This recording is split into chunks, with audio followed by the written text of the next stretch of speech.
pessoal, tudo bem? Aqui o professor Hélio trazendo mais uma aulinha rápida para vocês sobre geografia. Hoje nós vamos tirar algumas dúvidas sobre cartografia, mais especificamente sobre o uso da escala, que acaba sendo um grande terror aí, principalmente para quem vai fazer o Enem, né? E é um tema que nós trabalhamos aí tanto no sexto ano quanto no primeiro ano e acaba caindo no Enem, embora a gente não tenha muito tempo para rever no terceiro ano. Então, vamos trabalhar conceito de escala, utilização, escala grande, média e pequena, aí as suas características, as formulazinhas, e também vamos trabalhar ali as curvas de nível, conceito de curva de nível, aplicação, como que é isso na prática, a leitura, que também é algo que confunde bastante. Legal? Então, bora para a aula. Eu vou sumir aqui, mas logo eu acabo voltando para falar com vocês, tá ok? Então, fiquem só com a minha voz agora. E vamos lá. Muito bem. Chegamos aqui na definição, né, desse conceito de escala. Gente, é importante nós sabermos o seguinte, ó, o que é a escala? Ela é a razão, né, uma relação entre o que eu quero representar, certo? Que é o meu desenho no mapa, com o desenho real, ou seja, é uma relação do real com o que eu quero representar no mapa. Um exemplo, eu tenho o Morro da Urca no Rio de Janeiro, né, com o Pão de Açúcar, e tem dimensões gigantes, e eu quero representar em uma folha de papel, e eu preciso reduzir essas duas formas de relevo para que elas caibam em uma folha de papel A4 de 21 centímetros com 29,7, certo? E eu preciso que isso seja proporcional. Então, a escala é isso, é reduzir proporcionalmente, para que uma porção não fique nem maior e nem menor do que a outra, ok? Para isso, eu vou utilizar o quê? Eu utilizo uma fórmula. E essa fórmula é essa que vocês estão vendo aqui. E igual a D minúsculo sobre D maiúsculo. O que é E? E é a escala. É isso que nós queremos, a escala, certo? D minúsculo é a distância no mapa. É quando eu medir com uma régua qual a distância em centímetros de um ponto até o outro ponto, né? Do ponto A até o ponto B em centímetros. Isso é distância no mapa. Sobre a distância real, que é a distância em quilômetros, pode ser? A distância real no terreno de um ponto até o outro ponto, certo? Essa que é a nossa relação de escala. Pois bem, continuando, uma breve introduçãozinha até nós entrarmos propriamente nos cálculos, né? Eu tenho basicamente dois tipos de escalas. Primeira é a escala gráfica, tá? Então observem com atenção aqui. Essa é a escala gráfica. O que ela tem interessante, professor? Olha, se cair a escala gráfica na sua prova, é um presente, porque ela é muito fácil. Então observe que no primeiro desenho eu tenho de 0 a 40 quilômetros. Legal, 0 a 40 quilômetros.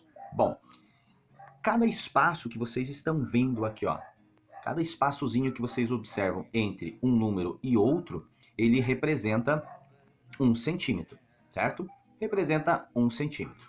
Pois bem, analisando com atenção aqui, ó, vocês vão observar que se cada espaço representa apenas 1 centímetro, né, então, se eu contar entre os espaços de 0 até 10 eu tenho 1 centímetro, 10 até 20, 2 centímetros, 20 até 30, 3 centímetros e de 30 até 40, 4 centímetros.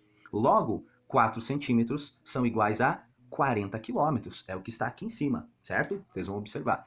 Então, nesse exemplo, sempre 1 centímetro será o espaço entre os números. Logo, eu sei que 1 centímetro andando no mapa vai ser igual a 10 quilômetros. Se eu andar 1 centímetro no mapa com esta escala, eu andarei no terreno real 10 quilômetros.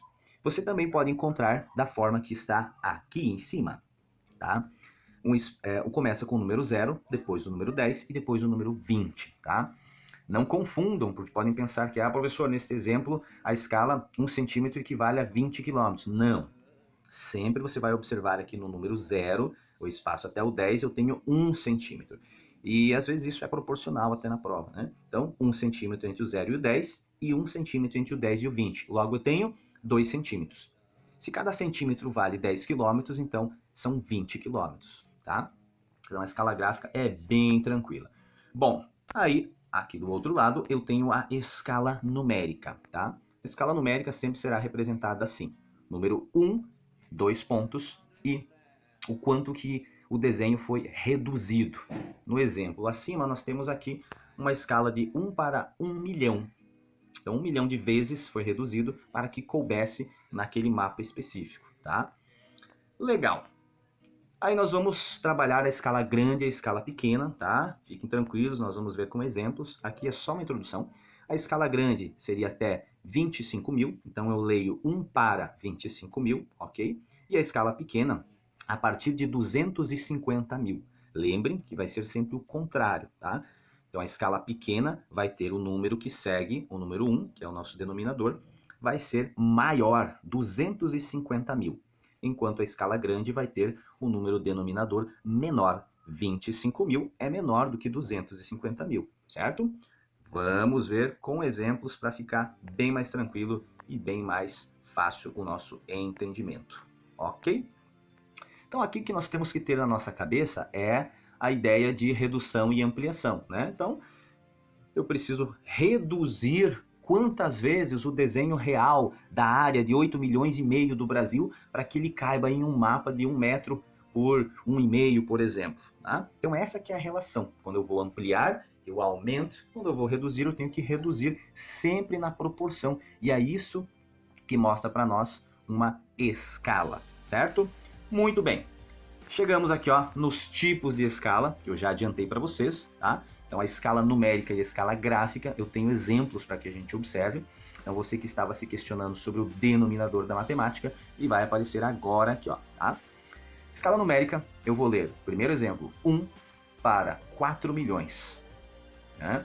Ou, logo abaixo, eu tenho 1/4 milhões. Essa barra vem da divisão. Né? Você vai observar que o número 1 está na frente, em cima, e ele está sob o número 4 milhões. Por isso que nós chamamos ele de denominador, certo? Então, 4 milhões de vezes reduzidas para caber naquele mapa específico.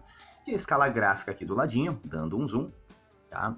Olha como mudou agora, né? Agora eu tenho o número 0, o número 40 no meio e o número 80 no final. O que isso quer dizer? Professor, sempre entre uma barra e outra será 1 centímetro. Então, quer dizer, se eu tenho 1 centímetro entre o 0 e o 40, quer dizer o quê? Quer dizer que quando eu andar 1 centímetro no mapa, na verdade eu estarei andando 40 quilômetros. É exatamente isso, tá? Vou voltar aqui para dar um alô para vocês. Então, observe com atenção. Quando eu andar 40 centímetros, 1 centímetro no mapa, eu estarei andando 40 quilômetros de terreno real. Por quê? Porque esse espaçozinho aqui, entre o 0 e o 40, é 1 centímetro, tá? No mapa. Só que na realidade, no terreno real, ele equivale a 40 quilômetros. Tá? Então isso é muito importante nós observarmos. No segundo exemplo, eu tenho 0 e 40. Mesma coisa. Professor, por que ele colocou 80 lá no de cima? Poderia não colocar, foi só para exemplificar, né? Então eu tenho em cima que 2 centímetros equivalem a 80 quilômetros. Eu tenho que 4 centímetros equivalem a 160 quilômetros e assim por diante. Mesma coisa no exemplo de baixo, ele só colocou o primeiro. Então 0 até 40 quilômetros e eu tenho uma distância de 1 centímetro no mapa. Então eu ando 1 centímetro no meu mapa, só que na verdade no terreno real eu ando 40 quilômetros, tá? É a mesma coisa. E aqui embaixo eu tenho mais 2 outros exemplos, né? São uma diferença bem simples, bem tranquila de a gente entender, ok? Então essas foram as escalas numérica e a escala gráfica, tá? Muito bem, atenção aqui, ó. Nós vamos falar dessa ideia de redução e de ampliação. Vimos que a escala cartográfica é a relação entre a distância medida no mapa e a medida real na superfície da Terra. Então atenção agora. Primeiro exemplo, eu tenho 1 para 100 mil. O que é 1, professor? 1 é 1 centímetro. É o exemplo do nosso mapinha, é 1 centímetro, ok? Voltei aqui. O primeiro número, 1, valor no mapa, 1 centímetro. 100 mil é o que, professor? É o valor na realidade. Mas é 100 mil o que? É 100 mil centímetros, porque as unidades têm que ser sempre as mesmas.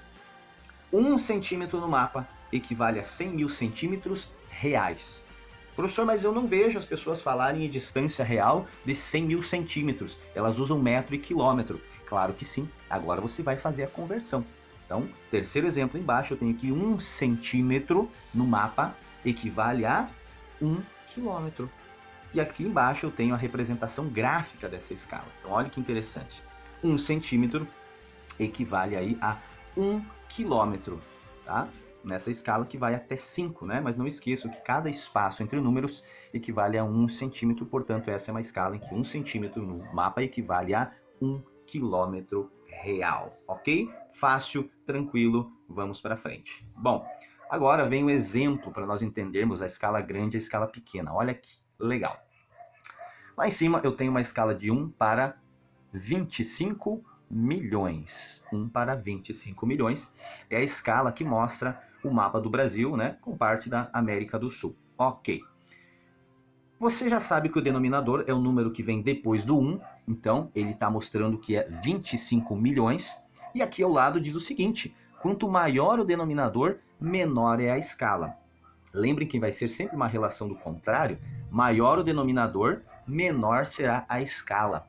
Então, eu posso dizer que essa é uma escala pequena, uma escala menor. Quando aparecer escala menor, ela é sinônimo de escala pequena, tá? Ah, professor, apareceu na minha prova do Enem pequena, tá? Não apareceu menor, é a mesma coisa. Então, muita atenção com esses detalhes aqui, tá? Então, nesse exemplo, é a escala do mapa do Brasil, é uma escala menor, é uma escala pequena, portanto, ela tem menos detalhes, menos detalhes. Eu não consigo observar, por exemplo, os detalhes, né, do Rio de Janeiro na primeira escala lá de cima, no primeiro mapa. Aí eu sei que é o Rio de Janeiro pela forma, né, que você conhece, mas eu não consigo observar as divisões ali das cidades do estado do Rio de Janeiro, tá? Então a primeira é uma escala pequena, certo? Muito bem. Vamos para a segunda? Aqui embaixo. Vou dar um zoom para vocês, ó.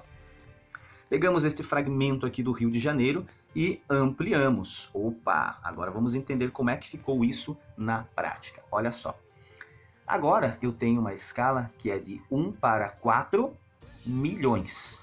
1 para 4 milhões. Professor, 4 milhões é menor do que 25 milhões.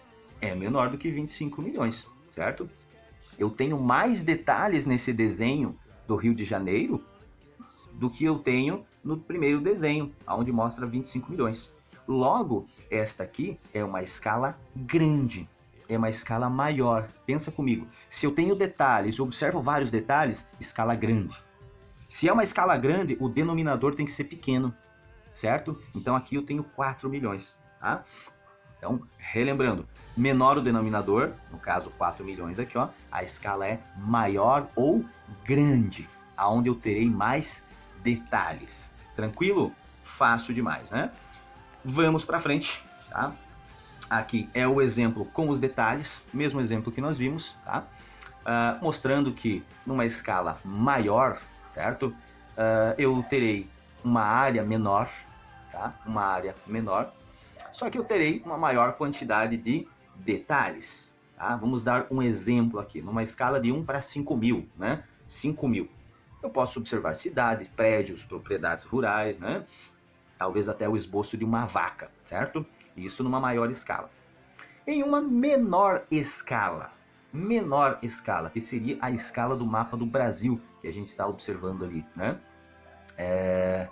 Nós vamos observar o seguinte: eu tenho uma maior área representada, uma maior área representada, dá para observar. Tem menor quantidade de detalhes?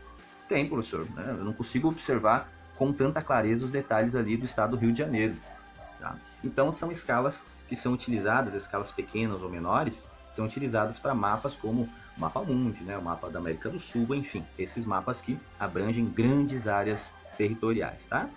Face a isso, nós temos a escala média, que envolve aí mapas que representam regiões, estados ou países, né? Geralmente aí até 1 para 100 mil, né? Perdão, 1 para 1 milhão. Legal? Continuando. Bom, aqui nós temos as categorias segundo o IBGE, muito importante vocês consultarem, Instituto Brasileiro de Geografia e Estatística, tá? Caso caia algo relacionado a isso. Então, uma escala grande que eu tenho aqui, ó, né? De 1 para 50 até 1 para 100. Isso é uma escala grande. Como que eu vou identificar isso? Você vai ver em plantas arquitetônicas de engenharia, né? São aquelas escalas que vão te dar muitos detalhes. Então você pega uma planta de um prédio, de uma casa, você observa com detalhes os cômodos, onde será o banheiro, né? O desenho do vaso sanitário, das camas, onde vai ser cada coisa, tá? Você vê com muito detalhe. Uma escala média seria a partir de 1 para 25 mil até 1 para 250 mil. Aonde que você vê isso? Mapas topográficos, é comum, né? Mapas aí de regiões brasileiras e mapas topográficos aí de relevo são bem comuns essas escalas. E a escala pequena seria acima de 250 mil, mais ou menos, tá? Aonde que nós encontramos? Atlas geográficos, globos, né? Planisférios, é muito comum nós encontrarmos esses tipos de escalas.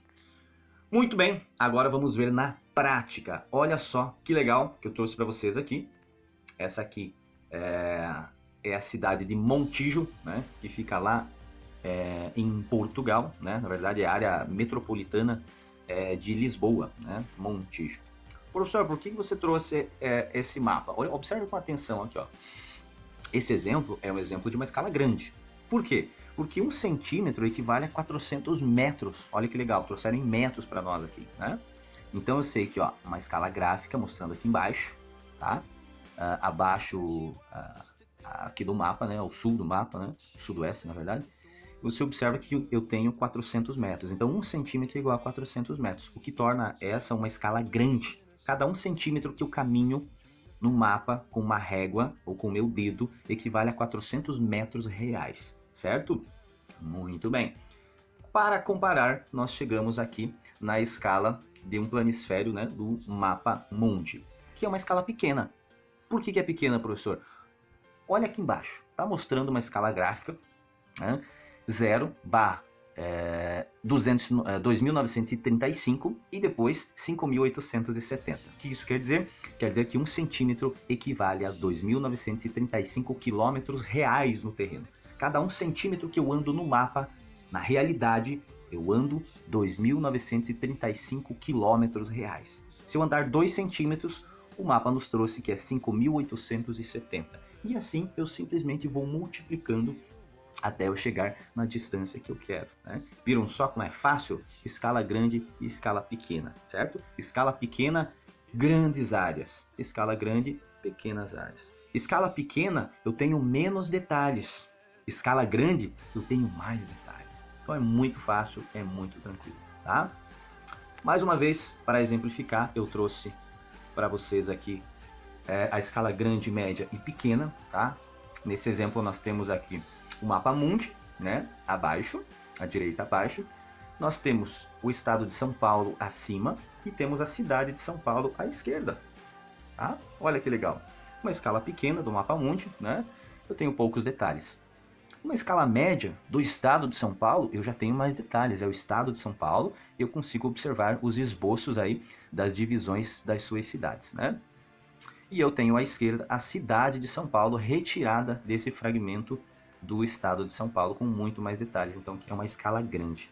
Se eu desse um zoom mais especificamente em alguma área específica metropolitana, por exemplo, eu teria uma escala maior ainda, né? Continuaria sendo uma escala grande, tá? Legal? Muito bem. Tranquilo, escalas, fácil, molezinha. Agora nós chegamos nas linhas cartográficas, isso é muito importante, então observem com bastante atenção, tá? O que são essas linhas? Essas linhas cartográficas são linhas que unem pontos com determinadas características iguais. E tem algumas que nós obrigatoriamente temos que saber. E eu, é claro, trouxe para vocês, tá? Para explicar isso, eu vou voltar aqui. Voltei aqui em cima para que eu possa mostrar para vocês com um pouquinho mais de atenção, ok? Vamos lá então. Primeiro, isotermas. Terma lembra temperatura. Tudo que tiver terma, você vai relacionar com temperatura. Não tem erro, tá? Então, elas unem pontos com mesma temperatura. Pontos com mesma temperatura. Principalmente é comum aparecer em grandes mapas aí mostrando as temperaturas similares nas áreas equatoriais, né, que são mais aquecidas. É muito comum. Isoterma, temperatura. Isóbaras, de pressão. Unem pontos com mesma quantidade de pressão, mesma característica de pressão barométrica. Por isso que ela se chama isóbara, de barômetro, de medir a pressão. Legal? Isoietas, nome estranho.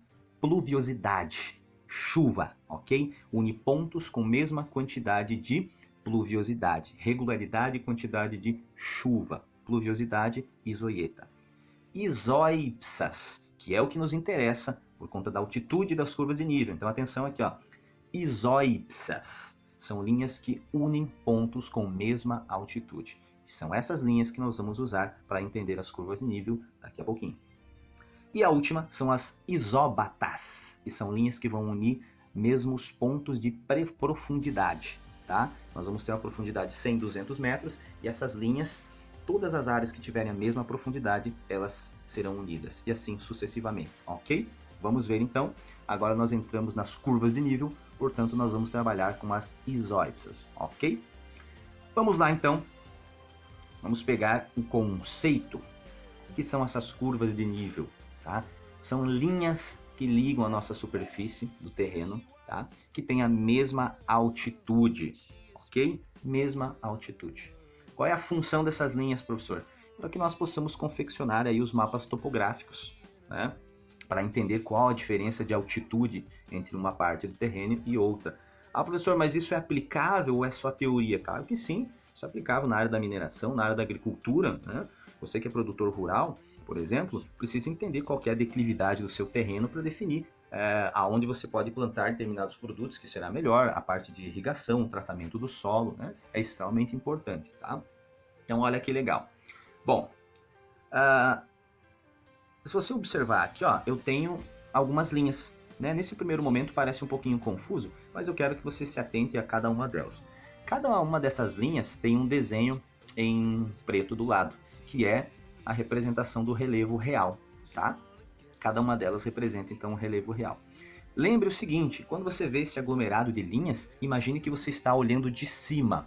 É uma visão de cima. Imagine que você está olhando do alto, né? Como um pássaro ou de um avião, você está olhando de cima e é esse desenho que você vai observar as linhas. Se você estivesse ao lado daquela forma de relevo, você olharia e observaria o desenho em preto. Por que isso é interessante?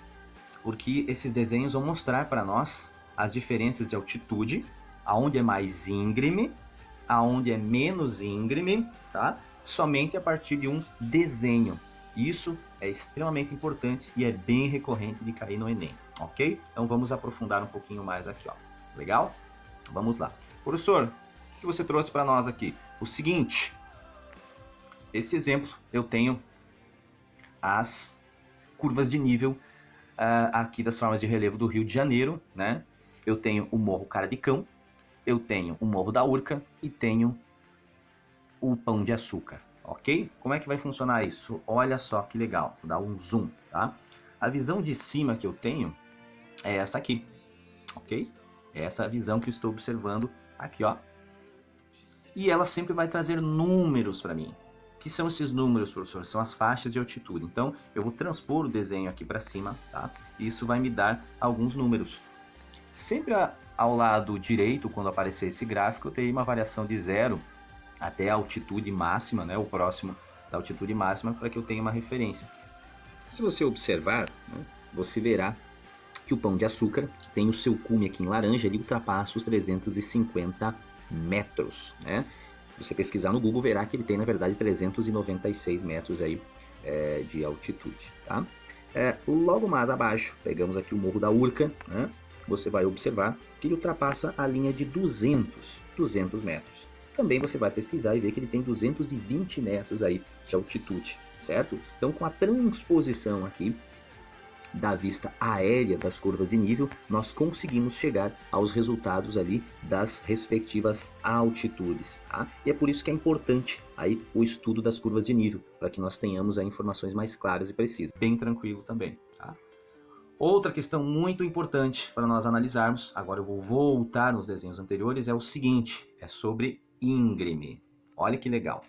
Nesse desenho, no primeiro desenho que vocês observam aqui, ó, eu tenho a representação em preto da forma de relevo, em 2 dimensões, e a visão de cima com as linhas. Então, eu sei que quanto mais afastadas forem as linhas, menos íngreme é essa forma de relevo. Menos inclinada, é um ângulo muito suave.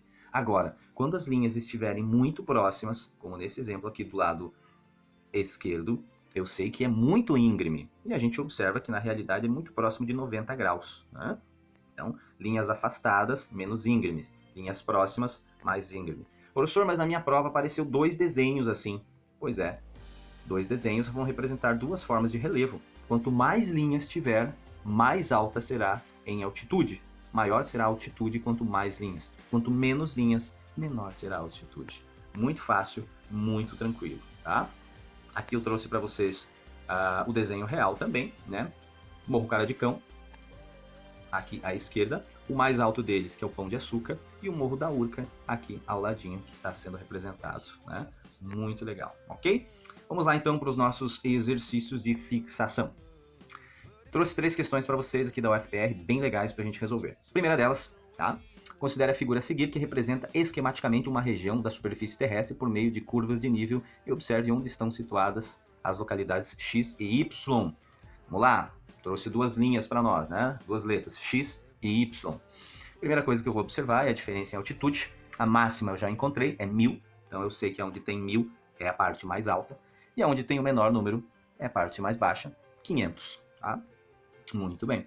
E aqui eu vou observar e vamos à resolução. Diz o seguinte: sob a figura acima é correto afirmar. A área que está representada é uma planície em que o desnível topográfico não ultrapassa 100 metros. Já começou errado, né? Planície com altitudes até 1000 metros, já está errada aí. Onde o desnível não ultrapassa 100 metros, claro que ultrapassa, chega até 1000, então a 1 está errada. Lembre que essa é uma questão de somatória. Vamos ver as questões, as alternativas corretas e depois somar os números para ver qual a resposta correta. Então 1 já está errado. Vamos para a número 2. Os pontos mais baixos da área representada na figura estão na porção norte. Vamos observar. Os pontos mais baixos estão na porção norte. Então, olhando lá, os pontos mais baixos estão na porção norte? Claro que não, né? O ponto mais baixo é 500 metros, e 500 metros está na porção sul. Na porção norte, o ponto mais baixo é 600. Então, está errado, 2 também. Vamos ver aí a 4. 4 diz assim: as altitudes máximas da área estão representadas pela curva de nível de 1000 metros. As altitudes máximas são representadas pela curva de 1000 metros? São. Você vai pegar essa linha aqui do topo, onde representa 1000, e está correto, né? Então, a número 4 está correto. As altitudes máximas são representadas por 1000 metros, que é a maior altitude que nós temos aí. Então, será 4 mais alguma coisa. Né? A 8. Entre as localidades X e Y, existem 2 elevações separadas.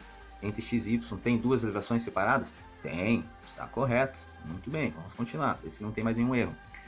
Separadas por uma área mais baixa com altitude inferior a 600 metros. Separadas por uma área mais baixa com altitude inferior a 600 metros? Na verdade, não, né? Ela não é inferior a 600 metros.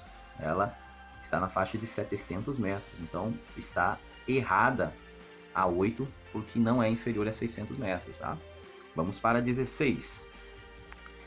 As curvas de nível, além de representar os desníveis, permitem também inferir as formas de relevo do terreno? Está correto. Ela vai mostrar o desnível e as formas de relevo também, né? Observando o desenho, eu sei que a forma de relevo ao lado direito, no lado leste, ela é menor do que a forma de relevo do lado oeste, né? A forma de relevo Y é menor no sentido longitudinal do que a forma de relevo X, então está correto. 16 está correto e 4 está correto, então 16 mais 4 dá 20. Temos aí a resposta da nossa primeira questão, alternativa letra D, 20. Legal. Vamos para mais uma. Curvas de nível são representações do relevo por meio de linhas imaginárias. Sobre o uso dessa técnica, assinale a alternativa incorreta. Vamos ver aqui está errada, né? O uso de curvas de nível é recomendado em áreas de grandes escalas, áreas pequenas, visto que seu nível de detalhamento é menor. Já começou errado, tá?